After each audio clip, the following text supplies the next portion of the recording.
오늘은 그 시험 대비에 대해서 요즘에 제작된 강의를 어떻게 사용하는지에 대해서 설명드리도록 하겠습니다. 저는 어, 학원에서 이제 수업 커리큘럼을 짤 때, 기본적으로 이와 같이 두 가지 코스로 설정을 하고 있습니다. 첫 번째는 일단 시험 대비 기간이 아닐 때는 아이들에게 코드를 분석할 수 있도록 어, 뭐 베이직이 됐든 어드밴스드가 됐든 또는 예측 복화가 됐든 코드를 이렇게 완벽하게 분석할 수 있도록 훈련을 시키고요. 그다음에 이제 그걸 바탕으로 해서 내신 대비를 하는 이렇게 두 가지 코스로 설정을 하고 있습니다. 그래서 시험 대비를 이제 우리가 3월 첫 주부터 들어갔는데요. 저희 학원은 이제 뭐 샘플로 운영하는 반이 있는데 중학생 반이 있고 고등학생 반 두 반이 있는데 고등학생 반을 제가 이제 일주일에 한 번씩 주말에만 수업을 해줍니다. 근데 그 아이들에게 이제 슬로건으로 건 게 뭐냐? 내신 대비로 영어를 마스터하자. 이제 이렇게 슬로건을 걸고 있습니다. 왜냐하면 내신 대비를 제가 지금 소개하는 방식으로 공부를 했을 때 아이들이 어, 영어를 충분히 마스터할 수가 있습니다. 그러니까 학교 공부만으로도 충분히 영어를 마스터할 수 있다는 얘기죠. 보통 우리 선생님들이 이제 영어 학원을 차릴 때 거대한 꿈을 가지고 이렇게 차리잖아요. 나한테 배우면 영어를 전부 마스터할 수 있다. 그래서 이제 보통 뭐 교재를 시험 기간이 아니면 시중에 나와 있는 뭐 독해 교재를 뭘 쓰느냐, 뭐 리스닝 교재를 뭘 쓰느냐 아주 복잡하게 이제 커리큘럼을 짜는데 그럴 필요가 전혀 없다는 거죠. 아이들이 코드만 완성돼 있으면 내신 대비만 하면은 영어를 자동으로 마스터할 수가 있다. 그리고 이제 학생들에게 왜 그런가를 이렇게 간단하게 오리엔테이션을 해줍니다. 그래서 아이들이 그 시험 대비에 적극적으로 참여할 수 있도록 이런 슬로건을 걸어주는 거죠. 제가 3월 2일부터 시험 대비에 들어갔는데요. 저는 이제 시험 대비를 왜 이렇게 빨리 하느냐? 어, 그 이유가 이제 뭐냐면은 아이들이 코드 분석이 우리 학원 애들은 다 돼 있을 거 아니에요. 그렇죠? 그래서 내신 대비로 영어를 충분히 마스터할 수 있기 때문에 다른 걸 할 필요가 없죠. 그래서 바로 시험 대비로 들어가는 겁니다. 제일 먼저는 교과서 본문 의미단위 영작을 시키는데요. 일주일에 한 단원씩 지금 시켰는데 그러니까 다 끝났겠죠. 일주일에 한 단원씩 2단원 시험 보잖아요. 어떤 학교는 3단원 시험 보는데 하여튼 일주일에 한 단원씩 공부를 합니다. 그럼 학습 자료는 어떻게 다운받느냐? 원하우에서 교과서 이렇게 제가 다 업로드 해놨잖아요. 거기서 다운받으면 됩니다. 코드 분석 안 된 걸로 다운받는 거예요. 그리고 이제 코드 분석을 이렇게 채점을 해야 되잖아요. 학생들이 제대로 했는지. 그 부분은 원하우에서 그 어법 서술형 대비 원하우에 보면 그 코드 분석이 돼 있잖아요. 그 부분을 보고 채점을 해주면 되는 겁니다. 예를 들어서 이제 지금 고등학교 2학년인데요. 금성교과서 영어 1이죠. 그렇죠. 영어 1인데 금성교과서 1과를 공부하는 애들이 있는데 그러면 이제 그 원어에 들어가서 이와 같이 영어 문장만 나오게 프린트를 이제 학생마다 전부 다 프린트를 해주는 거죠. 그래서 선생님들이 뭐 특별히 뭐 작업할 게 없습니다. 원어에 들어가서 교과서 다 있으니까요. 거기서 코드 분석 안 된 거 있잖아요. 코드 분석 있고 안 된 거 있고 이렇게 두 개 돼 있잖아요. 그래서 원본을 이렇게 영어만 나오게 그리고 주관식으로 하면 이렇게 밑줄이 나오거든요. 여기다 이제 해석을 의미 단위로 쓰도록 이렇게 하는 거죠. 그러면 보통 고등학교 문장은 한 68문장 한 과당 68문장 뭐 70문장 가까이 됩니다. 그래서 두 단원이기 때문에 거의 한 140개 정도 문장이 되는 거죠. 요거를 나눠주고요. 다섯 문장씩 공부를 시키는데 어떻게 시키느냐 그러면요. 좀 긴 문장 하나를 여기다 옮겨놨는데 이 문장을 이렇게 의미 단위로 끊어가면서 해석을 이제 이렇게 의미 단위로 시키는 거죠. 번역을 시키는 게 아니라 당연히 해석을 시키는 거죠. 그리고 여기서 이제 그냥 해석을 하는 게 아니라 이와 같이 코드 분석을 다 하면서 에, 전부 다 해석을 이렇게 하도록 시키는 겁니다. 해석을 시킨 다음에 뭘 시키느냐? 이제 이 해석이 이렇게 다섯 문장 단위로 끝나면 워라우에 이제 코드 분석되어 있는 거 있죠. 그걸 보고 자기 스스로 이렇게 채점을 하는 겁니다. 채점을 했는데 자기는 이게 만약에 C 코드라고 생각을 하는데 왜 A 코드지 이런 거 있잖아요. 이런 것만 와서 질문하는데 코드가 이렇게 분석이 되어 있는 애들은 코드 분석 능력이 갖춰진 애들은 음, 아주 특이한 경우 몇 가지를 제외하고는 와서 질문한 경우가 거의 없습니다. 그러니까 다 이해를 한다는 뜻이죠. 예를 들어서 이제 이런 문장 같은 거 오형식 문장이잖아요. 이런 것은 왜 여기 투명사 앞에가 유가 있어요? 이런 거 물어볼 수 있잖아요. 왜냐하면 전부 다 이렇게 우수한 애들만 가르치는 게 아니라 보통 애들도 있거든요. 그래서 이런 것들을 질문하면은 이게 포삭제 문장이라고 해서 설명을 해주면 애들이 이제 이해를 하겠죠. 이와 같이 어, 모든 문장을 이렇게 코드를 분석하면서 의미 단위별로 다 해석을 시키는 겁니다. 그럼 다섯 문장을 해석시킨 다음에 어떻게 하느냐, 공부를 시키느냐 그러면 의미 단위별로 이제 영작을 시키는 거예요. 영작을 어떻게 시키느냐, 이제 이 앞전 그 오리엔테이션에서 설명을 드렸지만, 이 문장 전체를 통째로 외우는 게 아니라 이 의미 단위별로 영어로 영작을 해서 이렇게 조립을 하면 되잖아요. 그렇죠? 그래서 요거를 이제 영작을 시키는데 어떻게 시키느냐 하면 친구란 사람이다 하면 friend is someone, friend is someone 이거를 제가 한국말로 물어봤을 때 바로 입에서 튀어나올 수 있을 정도로 연습을 시킵니다. 그래서 한 30번 정도 friend is someone, friend is someone 이렇게 이제 훈련을 하는 거죠. 그 다음에 당신을 알고 그러면 who knows you, who knows you 이렇게 이런 식으로 해가지고 전부 다 영작을 다 시키는 겁니다. 이때 이제 그 어법 문제 지금 이렇게 하는 이유는요. 이렇게 공부를 시키는 이유는 뭐냐 그러면 우리가 보통 문제가 그 내용 파악 문제라든가 뭐 순서 배열이라든가 빈칸 추론 이런 거 모의고사 형태로 변형돼서 많이 나오잖아요. 그런데 제가 지금까지 그 고등학생들을 주로 고등학생만 저는 수업을 뭐 수십 년간 했으니까요. 해보면 이 본문을 옛날에는 제가 모방 영작을 이제 주장했잖아요. 이걸 전부 다 해석한 다음에 영작할 수 있으면 시험은 더 이상 대비할 게 없다 이런 얘기인데 요즘에 해보니까 모방 영작보다 구두로 이렇게 말하는 이렇게 애우는 게 이렇게 애운다기보다는 이렇게 구두로 영작하는 게 훨씬 더 아이들이 재밌어하고 시간도 덜 걸리고 영어 실력도 영어 실력 향상에도 도움이 된다는 걸 알았어요. 그러니까 글로 쓰면은요 이게 시간이 오래 걸리잖아요. 그리고 이게 입에서 바로바로 튀어나오지 않잖아요. 그런데 말로 이렇게 영작을 시키니까 훨씬 낫더라고요. 그래서 말로 영작을 시키는데 어, 아이들이 굉장히 재밌어하고요. 제가 이제 왜 이런 방식으로 시키냐 그러면 아까 제가 그랬잖아요. 내신 대비만으로도 영어를 마스터할 수 있다 그랬는데 이 계산을 해보면 지금 교과서 두 가 정도 되면 150개 정도 문제가 된다고 그랬죠. 그럼 모의고사 이제 3월 28일 날 시험이 끝나자마자 바로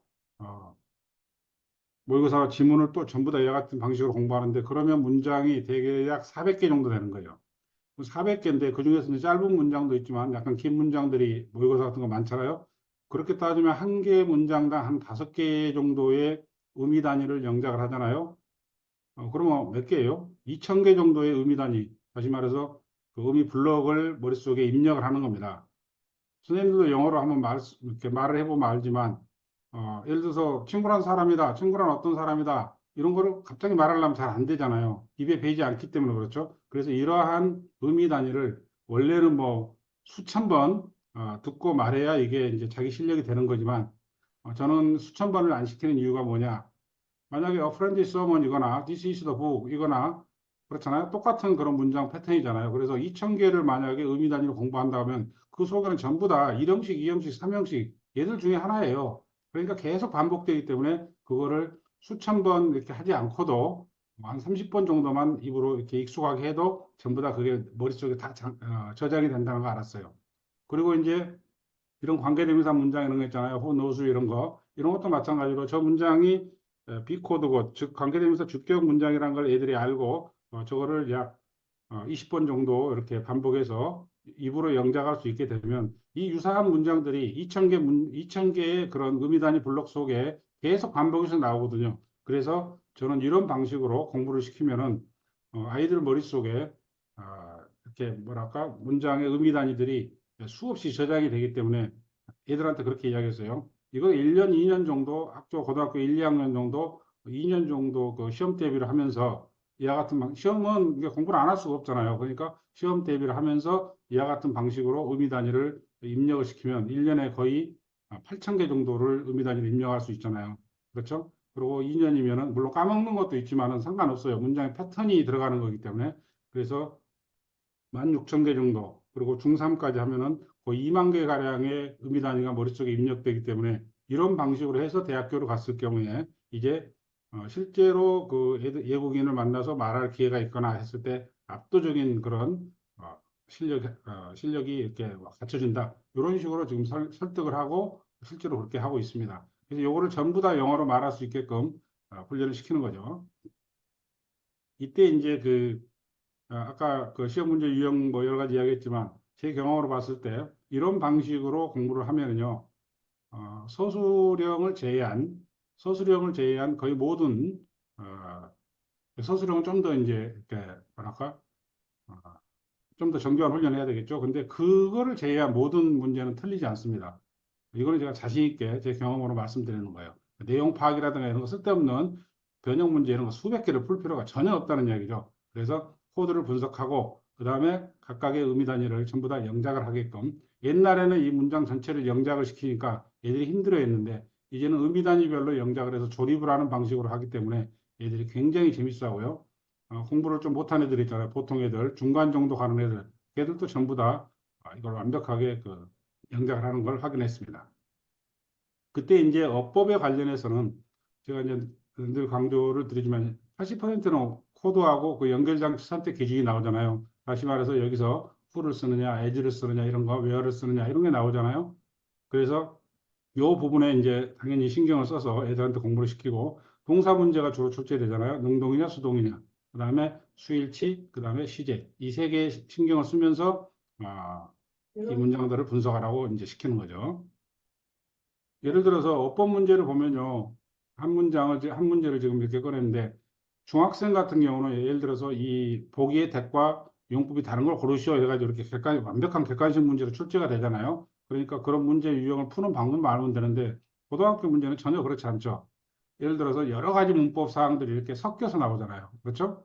여기에 수동이냐 능동이냐를 물어보는 거고 여기는 어, 전치 다 뒤에 ing A 코드를 쓰는데 수동형으로 써야 되느냐, 능동형으로 써야 되느냐 이런 걸 물어보잖아요. 이건 투부정사로 물어보고 동시다발적으로 물어보잖아요. 그러니까 바로 이 부분에 대해서 초점을 맞춰서 애들이 공부를 하면은요 이런 문제를 풀 수가 있는 거예요. 그런데 만약에 뭐 한 가지만 예를 들어서 이 단원에서는 투부정사 명사용법이 나온다. 그것만 공부해가지고는 문제를 풀 수가 없죠. 왜냐? 이와 같이 동시다발적으로 모든 문법에 대해서 출제를 하기 때문에 얘들한테 어법 문제는 80%는 코드가 나온다. 그리고 15%는 동사가 나오는데 동사는 능동이냐 수동이냐 그다음에 수일치 여기서 다 끝나는 거죠, 사실은. 그리고 그냥 특수한 그 경우에 현재 완료 진행형이라든가 그다음에 과거 완료라든가 이제 이런 것들 있잖아요. 기준 시점을 포착하는 그런 것들에 관해서 그 단원에 그게 해당될 때만 시제 문제를 출제를 하는 겁니다. 시제 문제는 선생님들이 잘 출제를 안 해요. 왜냐? 굉장히 예민하거든요. 어렵고. 그래서 능동이냐 수동이냐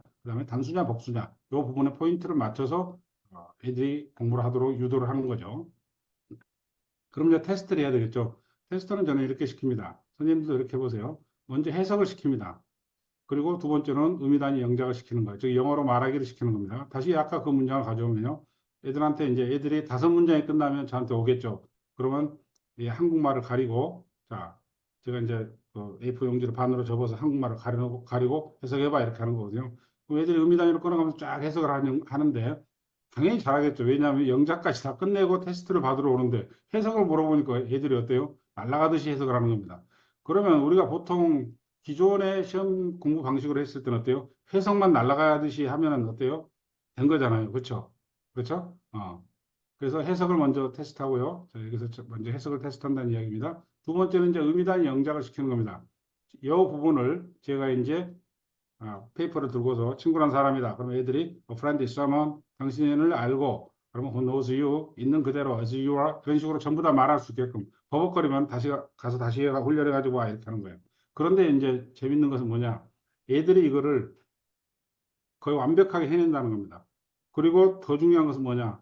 무지하게 재밌어 하는 거예요. 그래서 내가 이제 애들한테 물어봤어요. 쫙 이제 10명이 앉아서 공부하는데 어떠냐? 할만하냐? 공부하는 재미가 있냐? 이렇게 물어봤더니 애들이 그러는 거예요. 근데 이게 제대로 하는지 모르겠어요. 그래. 무슨 소리야? 그랬더니 너무나 쉽게 외워지기 때문에 이래도 되는 건가 할 정도라는 이야기예요. 그래서 이렇게 긴 문장을 영어로 이제 쫙 말을 하는데 신기하잖아요. 그런데 이거를 만약에 외운다고 가정해 보세요. 이거 한 20분 정도 줘도 못 외웁니다. 그리고 그 다음날 전에도 말씀드렸듯이 그 다음날 다 까먹어 버려요. 그러나 이와 같이 의미 단위로 외우면은 코드를 알고 의미 단위로 외우면 어때요? 전부 다 생각이 나는 겁니다. 물론 이제 그게 그 우리가 3월 며칠이야 2일 날 공부를 했으니까 지금쯤 까먹었을 수도 있겠죠, 약간. 그럼 다시 한번 또 복습을 해주는 거죠. 시험 때까지 계속 반복을 하는 겁니다. 그런데 시험 점수를 얻기 위해서 이거를 무슨 기계적으로 무슨 스파르타식으로 훈련을 시키는 게 아니라 제가 늘 이야기하거든요. 이 페이퍼를 절대 버리지 말고 대학 때까지 가지고 가라. 여기자면 고등학교 교과서보다 더 세련된 문장은 없다. 그렇잖아요. 그러니까 그 정도를 말할 수 있으면 우리나라에서 영어를 제일 잘하는 것이다.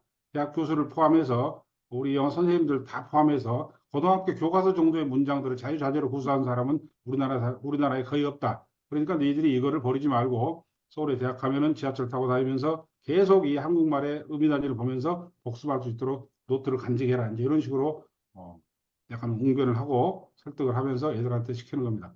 그런데 재밌는 것은 애들이 전부 다 영작을 다 한다는 이야기예요. 그래서 지금 2주가 지났기 때문에 저희들은 그 교과서가 다 끝났겠죠. 그런데 제가 지금 고등학교 1, 2학년 10명 정도 수업을 했는데 완벽하게 공부를 잘하는 애든 못하는 애든 완벽하게 다 이렇게 말을 해요.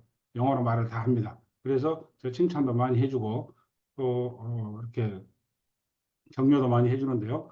그렇게 해서 이제 교과서 본문의 모방 영작이 다 끝나면 입으로 영작하는 겁니다. 글로 쓸 필요는 전혀 없습니다. 2단계는 이제 어법 서술형 강의를 해야 되겠죠. 서술형이 중요하니까요. 그래서 요즘에 제가 이제 제작해 놓은 강의 있잖아요. 어법 서술형 중학교 거, 고등학교 거 있는데 지금 오늘은 제가 그 고등학교 거를 예를 좀 들어주고 있는데요. 실제로 했던 거니까요. 중학교도 똑같은 방식으로 시키면 되겠죠. 2단계는 이 앞전 주에 그 2단계를 시작했습니다. 이제 첫 번째 주, 두 번째 주가 끝났으니까 당연히 이 앞전 주에 이 어법 서술형 강의가 들어갔겠죠. 그러면 어떻게 준비를 하느냐 그러면요. 이런 표를 제가 만들죠. 학생이 10명이 있다 그러면 그 교과서가 뭔지를 이렇게 보는 거예요. 근데 보세요. 학생이 10명이 있는데 교과서 종류가 7가지예요. 그렇잖아요. 얼마 안 되는 학생인데도 교과서가 7가지나 되는 거예요. 그럼 만약에 학생이 한 4, 50명 되면 어떨까요? 교과서가 한 20가지 되겠죠. 그죠? 이런 현상이 벌어지는 겁니다. 그리고 이제 인기 있는 학원은 어때요? 시내 전체에서 오기 때문에 교과서가 더 많아지잖아요. 그러면 이제 이거를 어떻게 수업을 하느냐 이런 문제가 생기는 거예요. 왜냐? 자, 선생님들은 기본적으로 이런 생각을 가지고 있죠. 우리도 옛날에 그렇게 공부했기 때문에 그 단원의 핵심 문법들이 있잖아요. 예를 들어서 이 단원에서는 동명사의 의미상의 주어가 나온다. 그러면 선생님들은 당연히 이걸 내가 설명해 줘야 된다 이렇게 생각하는 거예요. 학교에서도 배우잖아요. 그죠? 학교에서도 선생님들이 당연히 프린트로 나눠주고 막 공부를 합니다. 근데 우리 학원은 이제 비즈니스를 하는 거기 때문에 어때요? 요거를 전부 다 하나씩 내가 설명해 줘야 된다 이렇게 생각을 하는 거예요. 당연하죠. 해야죠. 그게 제일 좋은 방식이죠. 근데 보세요. 한 단원에 한 단원에 2개씩 있잖아요. 핵심 문법이. 여기 하나 있는 것은 이제 쉬운 건 뺀 거예요. 그리고 3개 있는 경우도 가끔 있죠. 그러니까 한 단원에 2개씩 있는데요. 그럼 10명의 학생들을 공부한다고 가정했을 때 교과서가 7가지니까 몇 개예요? 4, 7, 28, 28개가 되는 겁니다. 그럼 28개의 문법을 고등학교 문법 만만치 않잖아요. 28개의 문법을 학생들을 대상으로 이렇게 한 명씩 한 명씩 설명한다고 가정해 보세요. 하나당 최소한 30분 들어가겠죠. 그렇죠? 그럼 몇 시간 걸리는 거예요? 14시간 들잖아요. 그러니까 선생님들이 지쳐버리고, 그 다음에 깊이 있게 다룰 수도 없죠. 처음에 하는 애들은 좀 친절하게 상냥하겠지만, 피로도가 쌓이면 어때요? 오후에 하는 애들은? 야면 너는 이런 것도 모르냐, 이제 짜증내면서 하는 거죠. 되게 그래요. 그리고 이제 이거를 혼자서 도저히 할 수 없기 때문에 어떻게 되죠? 고등학교 전문 영어 선생님들, 강사들을 모집을 하잖아요. 그래서 이제 선생님들끼리 분담해서 하는데, 그러니까 학생이 얼마 안 돼도 선생님들이 많아지는 그런 문제가 생기는 겁니다. 그래서 지금 이렇게 같이 일하시는 그런 선생님들이 계시면 그런 선생님들한테 이런 방식을 알려주고 어, 시험 대비하는데 너무 스트레스 받. 저는 시험 대비하는데 스트레스가 전혀 없고 별로 하는 일이 없잖아요. 자, 요 표만 만들면 되는 거예요. 1단원에서는 제가 다 표 나눠드렸죠. 금성채 고등학교 1학년 같은 경우는 49번 강의, 2번 강의. 2단원에서는 21번 강의, 67번 강의. 이렇게 이제 강의 번호를 다 만드는 거예요. 그래가지고 아이들이 오기 전에, 이제 저는 토요일 날 3시에 애들이 와서 5시까지 하니까 아이들이 오기 전에 제가 이제 1시간 전에 요거를 전부 다, 그 제가 또 나눠드렸죠.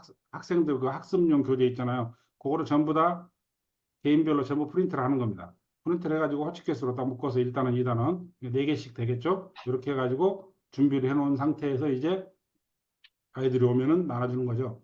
요게 끝나면 이제 모의고사를 3월 28일 끝나면 똑같은 방식으로 하겠죠. 그죠? 그리고 부교재가 있는 애들은 부교재를 얘 같은 방식으로 해주는데 부교재 같은 경우는 있는 데도 있고 없는 데도 있는데 아이들한테 직접 제가 하라고 합니다. 왜냐면 부교재 밑에 보면요. 그 밑에 그 단원의 핵심 문법이 다 나와요.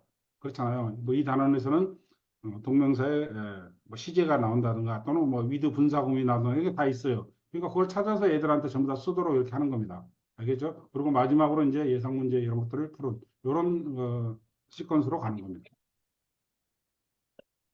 실제 진행 사항을 말씀드리면요. 이건 끝났어요. 지금 이 앞전 주에 7개 교과서 28개 문법을 10명이서 공부하는데 이렇게 토요일, 일요일 2시간씩 했잖아요. 4시간이니까 다 끝났어요. 4시간이니까. 그럼 제가 무슨 수업을 했느냐? 한 개도 안 했어요. 가끔 이런 거 이제 설명해 주죠. 예를 들어서 애들이 뭐 감각동사 말고 그 remain, stay 이런 것들 뒤에가 형용사가 나왔을 경우에 애들이 이제 해석을 할 때 뭐만 상태로 남아있다 뭐 이런 식으로 이제 그런 거 물어보잖아요. 그러면 제가 이제 뭐 형용사 앞에 있는 동사는 무조건 비동사야 이런 거 이제 몇 가지만 이렇게 호칭을 해주고 나머지는 전부 다 스스로 하는데 7개 교과서 28개 문법을 4시간 동안에 전부 다 학생 스스로 다 공부를 끝내는 거예요. 그리고 학습용 교재를 이제 주기 때문에 그 전부 다 빈칸을 완성해 오잖아요. 그리고 거기에 모든 내용을 암기시키기 때문에 시험 대비가 딱 일주일이면 끝나는 겁니다. 서술형 시험 대비가. 실제 이렇게 다 끝냈어요. 그러면 이제 그 학생용 교재를 보면 이렇게 돼 있잖아요. 개념 이해 이렇게 해가지고 이 두 문장을 연결할 때 먼저 이 문장을 연결하는데 연결 장치를 뭘 쓸 거냐 강의에서 나오잖아요. 그래서 이제 정답지를 안 주는 겁니다. 애들이 강의를 듣고서 이걸 전부 다 이렇게 메모를, 빈칸을 다 채워가지고, 이렇게 검사를 받도록 하는 거죠. 그리고 이제 동명사 시제다 그러면 단순형, 완료형 이런 것들을 강의를 보고 하고, 그 다음에 제가 이제 다 물어보거든요. 이거를. 동명사 시제, 능동형일 때 단순형, 완료형 말해봐. 수동형일 때 말해봐. 이렇게 다 물어보기 때문에 아이들이 암기할 내용을 다 암기하고 공부를 하는 겁니다. 그럼 개념 이해가 끝나면 이제 문장 암기 운영이 있잖아요. 그럼 먼저 이런 문장을 해석지를 만들고 그 다음에 해석지를 암기하고 요 코스대로 그대로 하라고 합니다.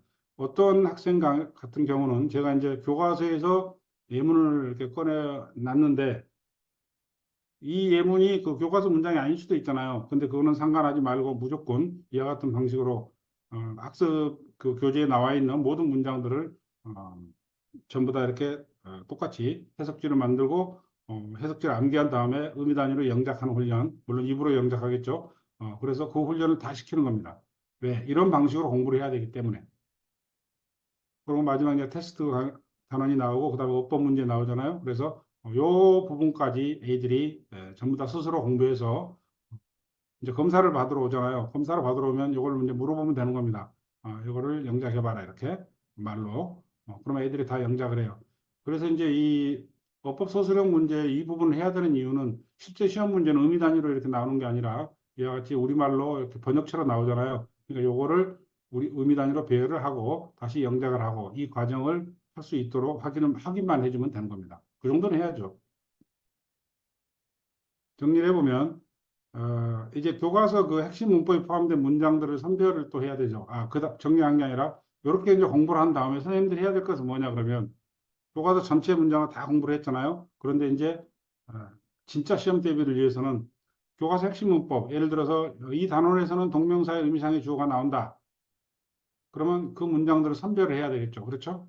대개는 이제 그 뒷부분에 핵심 문법에도 나오지만 교과서 본문에서도 그런 문장이 있잖아요. 그런 것들을 선별하는데 선별할 때 그 문장이 포함된 전략을 선별해서 공부를 해주면 좋습니다.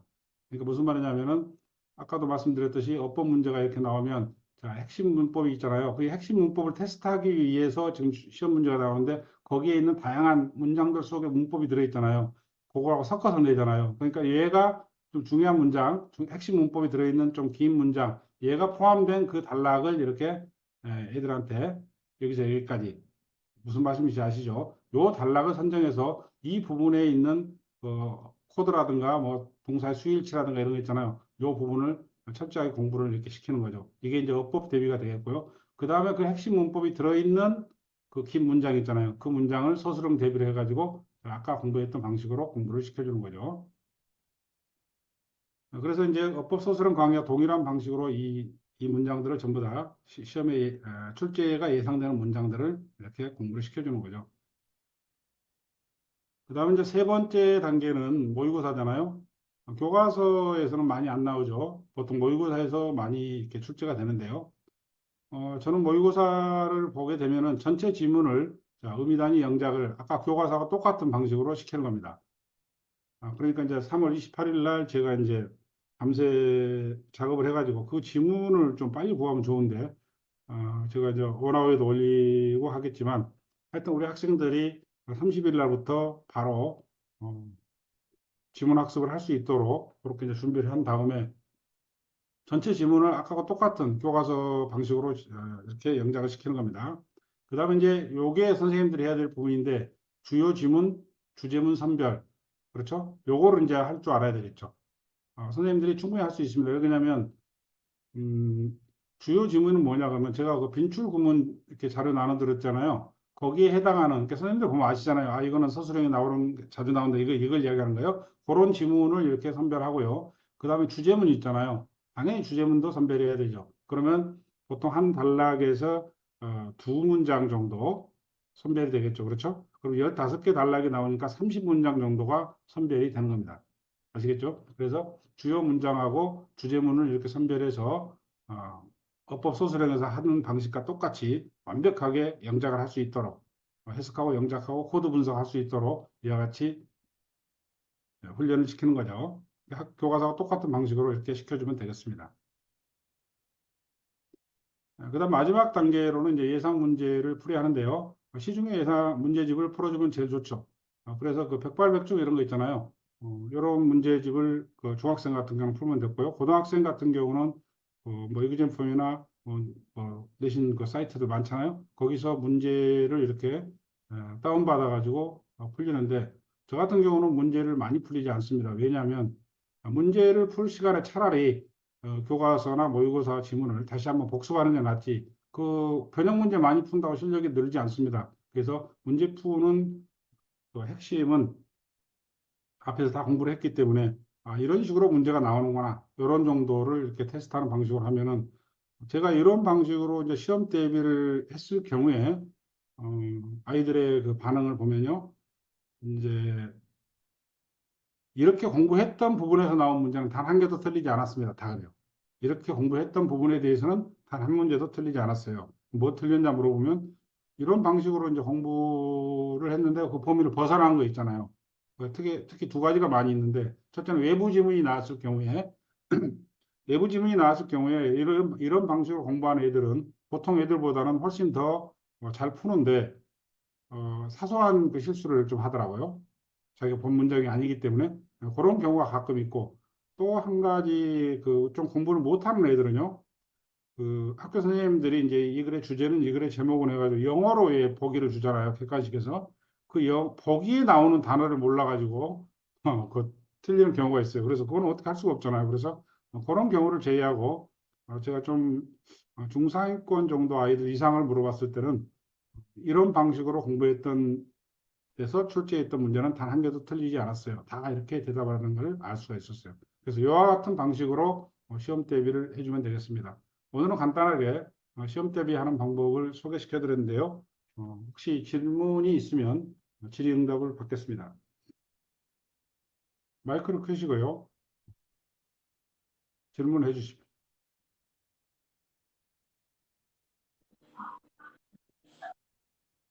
네, 대표님 그 시험 대비 방법에 대해서 안내해 주셨는데요. 어, 혹시 원장님들께서 지금 현재 현장에서 눈썹이 영어로 이제 학생들 시험 준비하시면서 애로사항이 있으셨거나 오늘 대표님께서 강의해 주신 내용 중에 궁금하신 점이 있으시면 마이크 켜시고 질문해 주시면 좋을 것 같습니다.